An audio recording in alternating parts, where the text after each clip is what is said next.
4 mois. Cela faisait 4 mois qu'elle n'avait pas sorti de vidéo. 4 mois d'un travail pourtant acharné.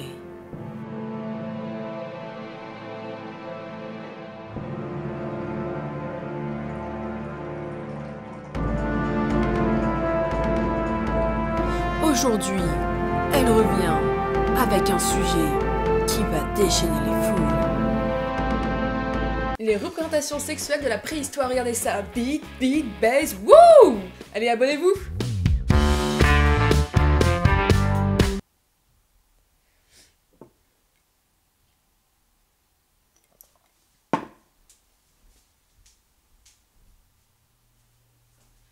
Non, bon, comme le sujet est très peu documenté et comme je sais que mes parents regarderont cette vidéo, j'ai plutôt parlé d'autre chose.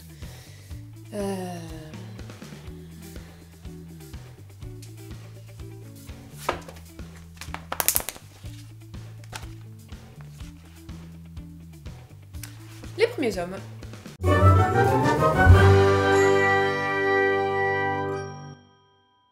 Bon alors déjà pour mettre les choses au clair tout de suite avec ceux qui ont toujours leur petit grain de sel à mettre dans les commentaires, cette expression est démodée depuis 1986 je crois. Je ne suis pas une experte en la matière, je n'ai ni doctorat, ni master en préhistoire, ni en évolution. Tout ce que j'ai c'est une bibliothèque avec pas mal de livres sur le sujet et un peu de temps. Dans les années 1960, les paléoanthropologues découvrent sur le site d'Olduvai en Tanzanie des fragments de crânes et de mains d'hominidés jusque-là alors inconnus, associés à des outils. Après des années d'études et de fouilles liées à ces vestiges qu'on va éclipser parce que j'ai la flemme, il publie en 1964 la description d'une nouvelle espèce, Homo habilis, voulu être le premier représentant du genre Homo. Mais qui est-il? Comment est-il apparu? Qu'est-ce qui fait de lui un homme? Et quelle est la capitale de la Colombie, allez-vous me demander? Tout commence entre 3 et 2,5 millions d'années. C'est faux. Tout a commencé bien avant 3 millions d'années. L'histoire d'Homo habilis commence entre il y a 3 et 2,5 millions d'années. Notre bonne vieille planète Terre connaît un nouveau bouleversement climatique qui favorise le buissonnement de la lignée hominidée. Notre lignée. Et l'apparition du genre Homo en la personne de l'Homo habilis, littéralement homme habile, qui se développe en Afrique de l'Est et du Sud à partir de 2,8 millions d'années. Pour ce qui est de ses origines, on n'est pas complètement sûr. Il descend d'Australopithèque, mais on ne sait pas exactement de quelle espèce. Africanus semble être un bon candidat pour ce qui est de la parenté de l'espèce. Et en parlant d'espèces, le bordel qu'est l'évolution présente, encore plus d'espèces. Longtemps, toutes les découvertes d'Homo habilis ont été associées à une seule et même espèce, Homo habilis. Mais en fait, il y avait deux espèces d'Homo à l'époque. Puisqu'en effet, Homo habilis cohabitait avec Homo rudolfensis, une espèce plus grande et plus robuste, et même probablement meilleur bipède qui vivait certainement dans des savanes ouvertes, contrairement à Homo habilis, qui dépendait encore des arbres. Espèce qui s'est éteinte sans descendants connus il y a environ 2 millions d'années.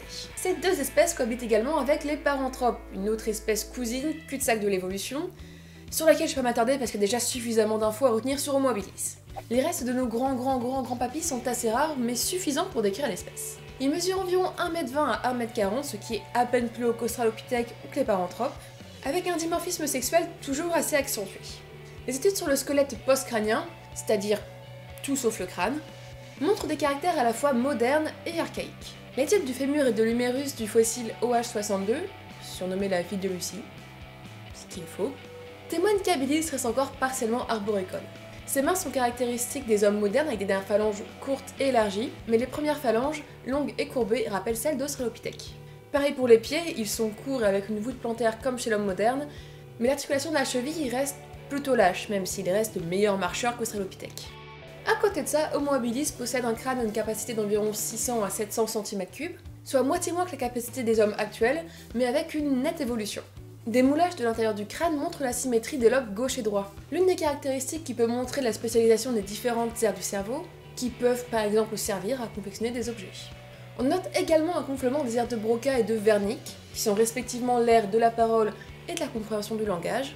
Il est donc fortement probable qu'Homo habilis ait été en mesure de comprendre et d'articuler un langage. Au niveau de sa face, Homo habilis connaît une réduction de son appareil masticateur, sa mâchoire, ce qui témoigne au passage d'une alimentation plus omnivore, avec une consommation plus accrue de viande. Il est probable qu'il chasse occasionnellement des petites proies, mais il profite surtout des grands mammifères tués par d'autres grands prédateurs. Grâce à des outils simples pour couper ou fendre les os, et grâce à d'autres plus tranchants, ils peuvent récupérer la viande et l'emmener ailleurs pour la manger en sécurité. Par contre, pour ce qui est des outils, on tombe sur un os. Ah, je me déteste tellement. Le problème réside dans la pérennité de ces outils. Qui les a fait Homo habilis, Homo rudolfensis, les paranthropes? On sait pas trop. Pareil pour l'organisation sociale de la vie. On imagine que comme tous les grands singes actuels, ils vivent en communauté, dans des familles d'une dizaine à plusieurs dizaines d'individus, qui doivent contrôler un territoire d'une dizaine de kilomètres. Et du coup, qu'est-ce qui leur est arrivé? Est-ce qu'ils sont morts plein de ruines et plein de craques, leur langue sous le menton et leur but à la main se balançant sur une corde comme de vrais rock'n'rollers? Yes! Non. Vers 1,5 million d'années avant notre ère, les Homo habilis ont suivi l'exemple des Homo rudolfensis et ont progressivement disparu, laissant leur place à des individus plus modernes, un peu comme des iPhones de la préhistoire. Mais alors, est-ce qu'Homo habilis était réellement le premier homme? Eh bien, ça dépend. Il se rapproche incontestablement du genre humain avec des caractéristiques très modernes, mais son appartenance du genre Homo en tant que premier individu reste très discutable et a toujours été débattue. Pour conclure, je me permets de citer Pascal Pic dans son œuvre Les origines de l'homme, l'Odyssée de l'espèce. Homo se compose d'espèces de grande taille corporelle, dotés d'une bipédie exclusive adaptée à la vie en milieu ouvert. Leur cerveau est développé et leur adaptation repose sur l'usage permanent d'outils. Homo habilis et Homo rudolfensis ne correspondent pas à ces critères. Les vrais hommes, au sens strict de ces définitions, apparaissent vers 2 millions d'années, avec Homo ergaster. Un Homo ergaster dont, si ça vous tente, on pourra reparler dans une prochaine vidéo. En attendant, j'espère que celle-ci vous a plu, et à la prochaine, salut!